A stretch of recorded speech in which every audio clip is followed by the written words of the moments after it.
Hey guys, j'espère que vous allez bien, moi ça va.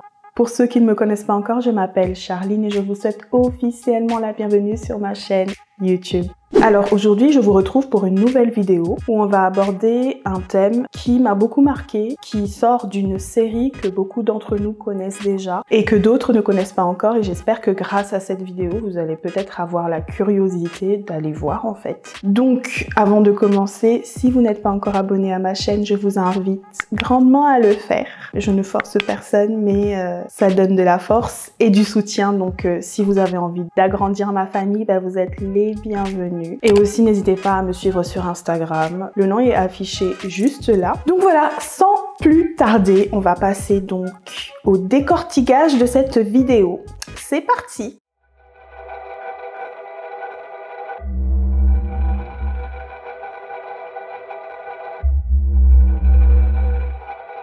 Ce petit extrait du discours de Lacey Pound dans l'épisode Nosedive ou Chute libre en français met en lumière une problématique assez grandissante dans notre société actuelle. Donc je vais d'abord expliquer ce qu'est Black Mirror pour ceux qui n'ont pas encore vu. Donc en fait, la série Black Mirror est une série britannique à caractère dystopique qui nous montre en fait comment les technologies actuelles peuvent influencer notre quotidien et peuvent même avoir des conséquences assez dangereuses, voire désastreuses entre guillemets, si on ne fait pas attention à l'utilisation de ces technologies. En gros, c'est une sorte de miroir qui pourrait refléter une réalité alternative si on ne fait vraiment pas attention à ce qu'on veut faire de ces nouvelles technologies. À l'ère où le digital et le numérique occupent une grande place dans notre société, je n'ai pas pu m'empêcher de faire le rapprochement en fait entre cette série et notre réalité. Parfois, je me demande même si notre réalité ne tendrait-elle pas progressivement vers cette dystopie? La première réponse qui me vient à l'esprit, c'est ça dépend en fait, ça dépend de notre utilisation, ça dépend de notre choix. Donc en fait, pour mieux comprendre ce qu'est la dystopie, parce que je n'arrête pas de répéter ce qu'est la dystopie ici sans vraiment définir le terme, j'ai fait des recherches, donc vous allez prendre note mes loulous. Tous les articles, vous pouvez les retrouver en barre d'infos pour ceux que ça intéresse. Comme je vous ai dit, j'ai fait pas mal de recherches et j'en arrive à la conclusion qu'on ne peut pas définir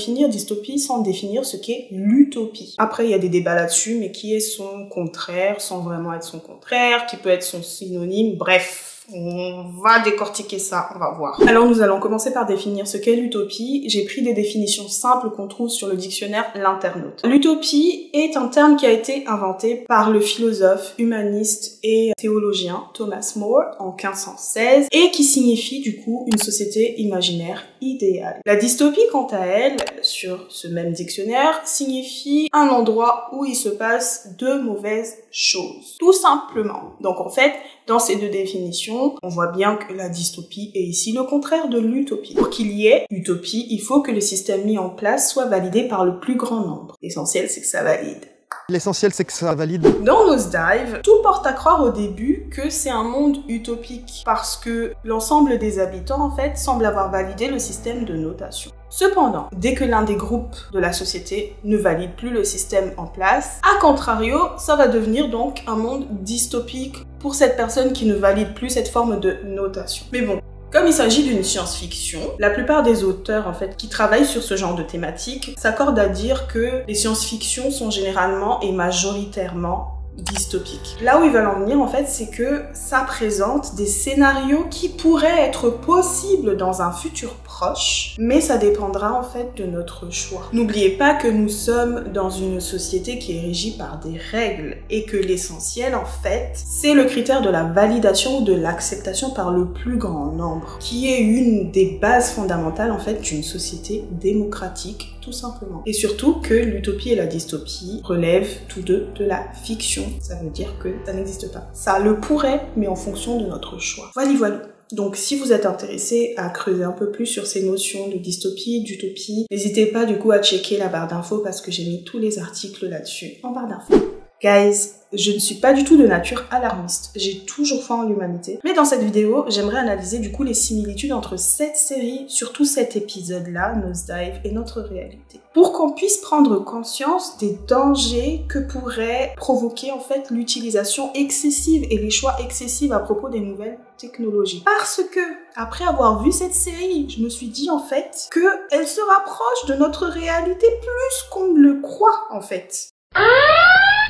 En tout cas, lorsque j'ai fait des recherches sur cette série et sur les articles qui parlent de cette série, j'ai fait attention à ne pas non plus tout vous dévoiler sur cet épisode-là. Ne vous en faites pas. Je ne vous dévoilerai pas tout, mais j'ai pas le choix que d'entrer dans les détails de la série pour pouvoir ensuite montrer les similitudes entre cette série et la réalité. Alors, Nosedive, ou Chute libre en français, raconte l'histoire de Lacey Pound, une protagoniste qui vit dans un monde régi par un système de notation sociale qui va de 0 à 5 étoiles.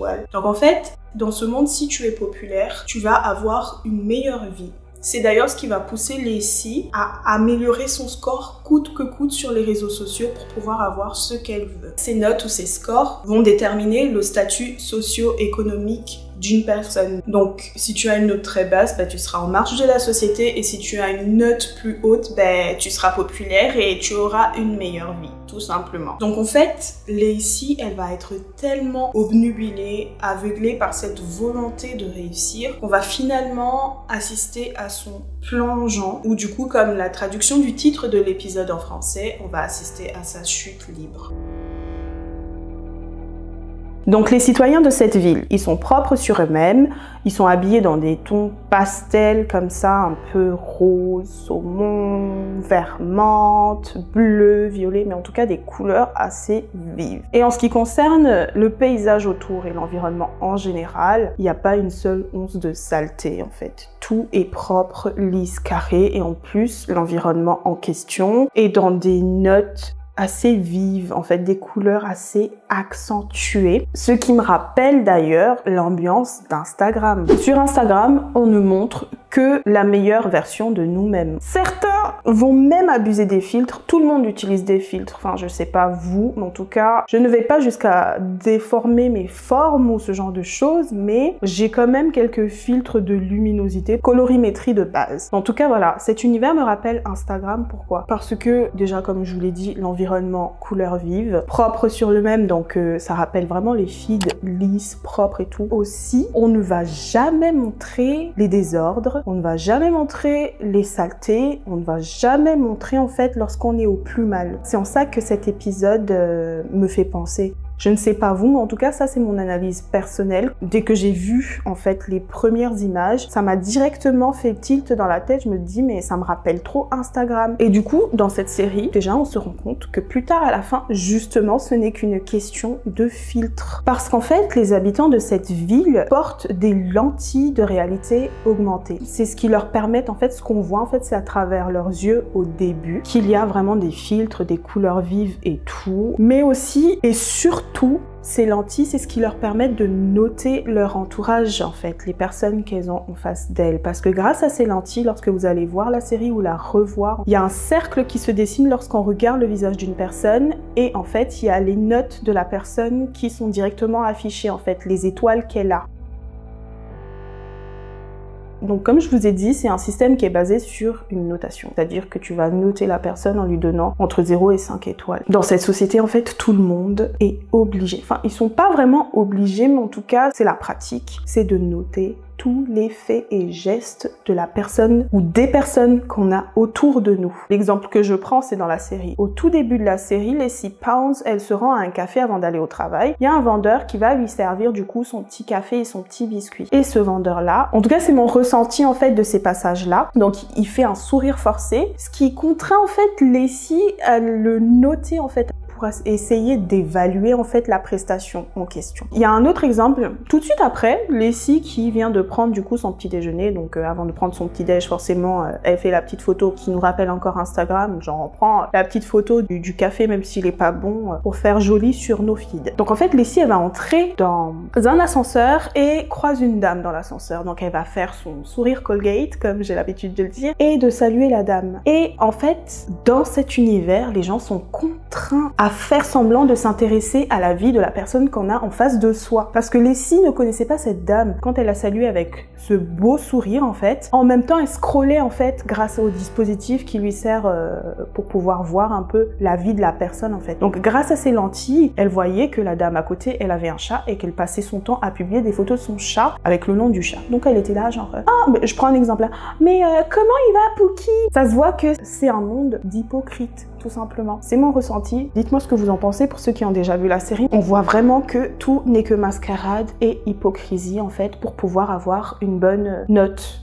Un bon statut socio-économique, tout simplement. Au début de la série, Lacey Pound, elle avait une note de 4.2, ce qui est une note assez correcte déjà, en fait. Parce qu'en fait, les notes vont déterminer le travail que vous avez, la maison que vous avez, la voiture que vous conduisez et aussi vos amis en fait. Et ces notes-là en fait donnent à ses habitants un large coup de pouce. C'est pour ça qu'il y a une course à la notation en fait. Donc si vous êtes apprécié de tous, vous avez un score social élevé et vous pouvez progresser dans votre vie. Ce qui me rappelle un peu les influenceurs en fait. Ensuite, grâce à ces notes, vous pourrez vous offrir du coup un logement plus haut de gamme à un meilleur prix, avec la ville qu'il faut en fait. Plus vous avez une bonne note, plus vous allez habiter dans la ville qu'il faut en fait, les quartiers un peu dans le style Wisteria Lane dans Desperate Housewives, ou voilà quoi, les quartiers résidentiels. Dans le cas contraire, si vous avez une mauvaise note, vous serez mis de côté dans cette société, vous pourrez même perdre votre emploi, vous serez interdit de prendre l'avion ou le train et vous serez entre guillemets un paria. Et donc dans notre société qui, on le sait, est de plus en plus digitalisée, connectée, ce système en fait de notation dans la série me rappelle aussi notre manie, notre penchant à vouloir toujours tout noter.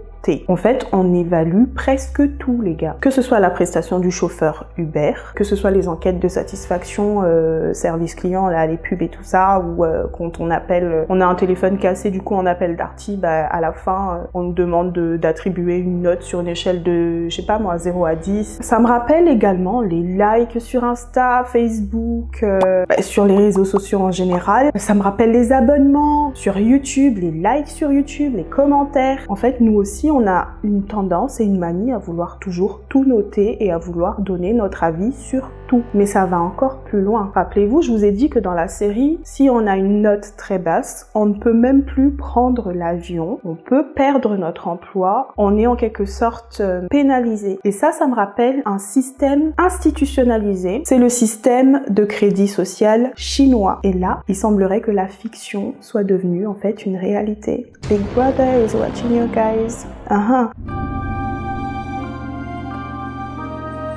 Alors le SCS, ou système de crédit social, est un projet du gouvernement chinois qui a été lancé en 2014 mais effectif en Chine à partir du mois de mai 2018. Alors ce système il permet de noter, c'est-à-dire de récompenser ou au contraire de punir le comportement civique des citoyens chinois. Selon le gouvernement, et je cite, donc je vais lire mon ordinateur, il s'agira en fait de tendre vers une société plus harmonieuse et civilisée. Donc le SCS, donc diminutif de système de crédit social, est un projet tout d'abord expérimental, c'est-à-dire que on ne va pas le généraliser à toute la Chine, même si c'est ça la finalité prévue pour 2020, mais avec la pandémie, je crois que ça s'est retardé. J'ai pas vérifié jusque là, mais en tout cas, je vais juste vous donner un peu les grandes lignes. Donc en fait, c'est un projet expérimental, c'est-à-dire qu'il va être expérimenté sur plusieurs villes de la Chine en fait. Le gouvernement a publié une sorte de feuille de route, une directive de ce qu'il faut faire. Et il appartient en fait aux gouvernements locaux d'adapter en fait ces grandes lignes à leur réalité locale. Donc les villes pilotes vont mettre en place leur propre réglementation locale, donc elles vont un peu arranger ça à leur sauce. Donc les cibles du SCS sont non seulement les entreprises, le citoyen lambda, et même donc les organisations et les administrations. Donc comme je vous le disais, du coup les collectivités locales qui sont un peu l'équivalent des collectivités territoriales en France, c'est-à-dire les départements, régions et les communes, vont mettre en place en fait leur propre système de notation civique, et à côté en fait les tribunaux en général et d'autres administrations, elles vont émettre des listes noires en fait. Et dans ces listes noires, on peut voir par exemple les contrevenants et les personnes qui sont condamnées, les personnes qui sont obligées de verser des dettes par exemple. Et ces personnes-là en fait sont soumises à des restrictions totales ou partielles, c'est-à-dire que elles ne peuvent pas par exemple prendre l'avion ou le train. Du coup, voilà, vous faites la relation entre la série Nosedive sur ce point-là où tu n'as pas le droit de prendre le billet d'avion parce que tu n'as pas assez de notes, tu es puni. Et dans la réalité, c'est exactement pareil. Tu es contrevenant ou tu as des dettes à honorer, donc tu ne peux pas du coup prendre l'avion. Pareil, les personnes qui traversent alors que le bonhomme est rouge, elles vont en fait être placardées sur les écrans de la ville parce qu'il y a plusieurs caméras en fait, je me souviens pas des chiffres exacts, je vous mettrai ça. En tout cas, il faut du coup traverser lorsque le bonhomme est vert, sinon vous allez être placardé en fait sur les écrans de la ville en fait.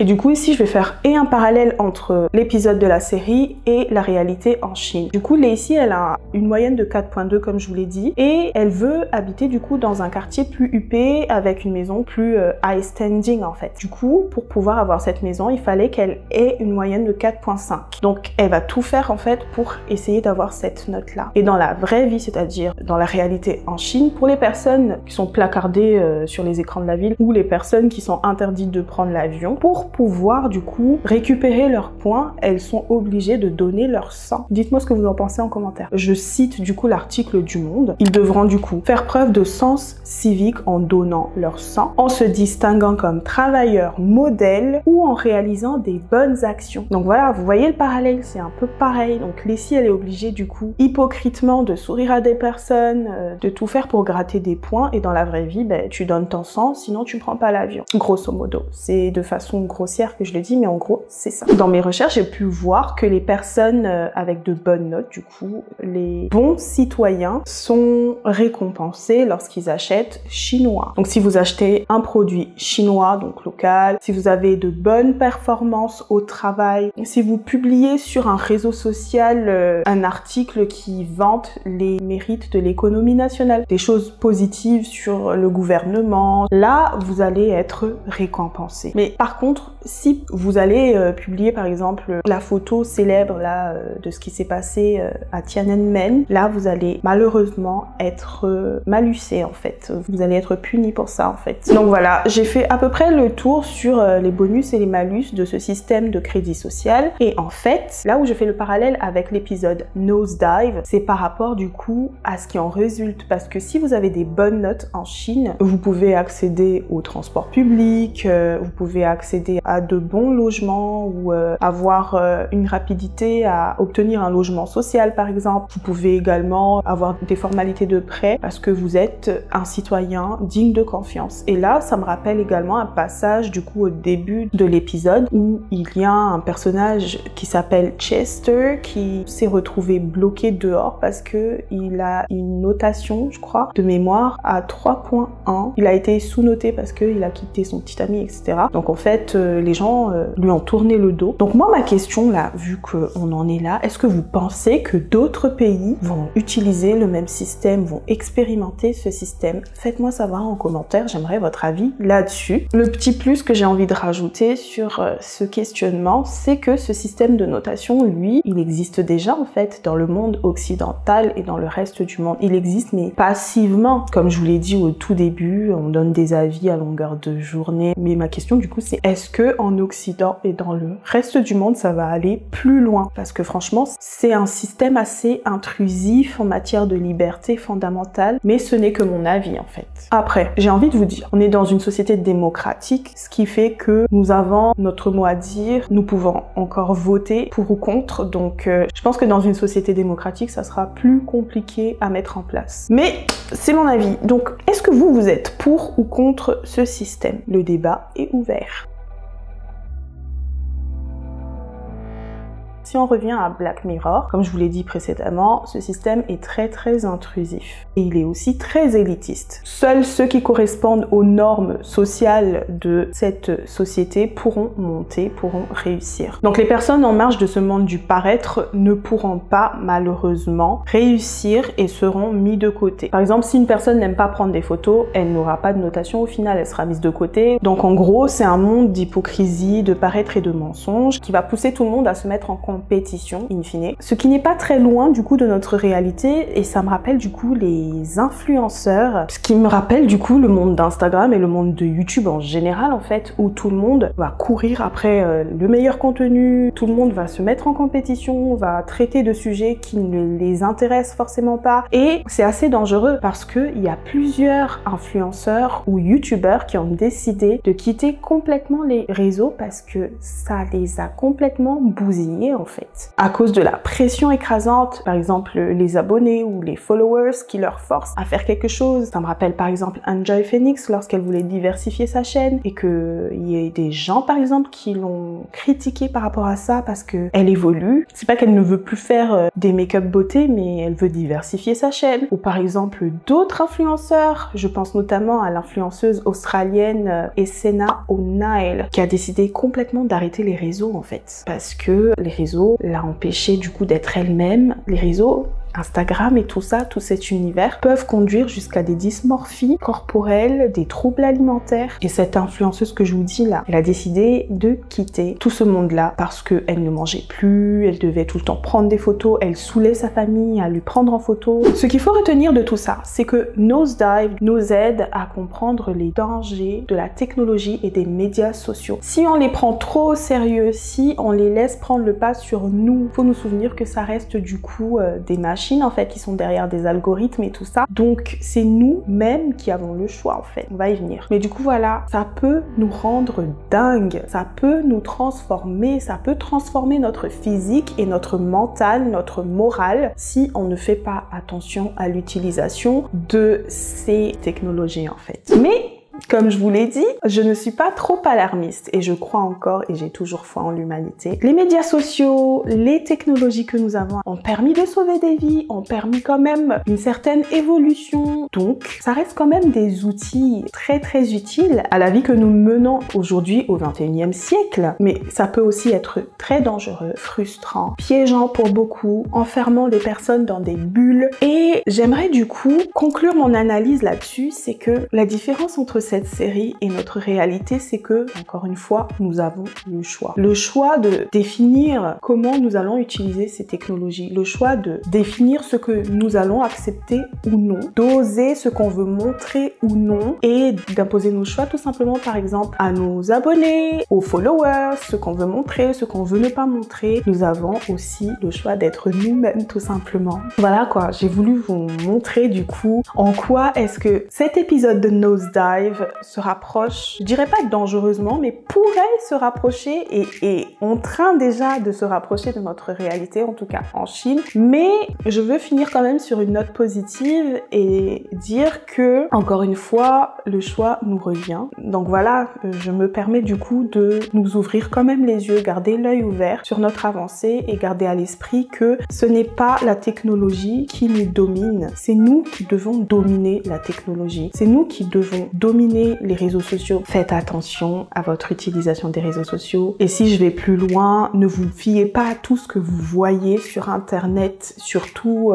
sur Instagram, avec les filtres, avec les personnes qui utilisent Photoshop pour modifier leur corps. C'est, comme je vous l'ai dit au début, un monde du paraître. Instagram, c'est un monde du paraître. Ce que vous voyez à travers vos écrans n'est pas forcément la réalité. Sur ces belles notes, je vais en finir là avec cette vidéo, guys, parce que j'ai trop parlé. Ça m'a vraiment fait plaisir de décortiquer cet épisode avec vous. J'espère que ce format vous a plu parce que moi, franchement, ça m'a plu de faire les recherches. Et encore une fois, si ça vous intéresse de creuser un peu plus, je vous ai tout mis dans la barre d'infos. Si cette vidéo vous a plu, vous savez ce qu'il vous reste à faire.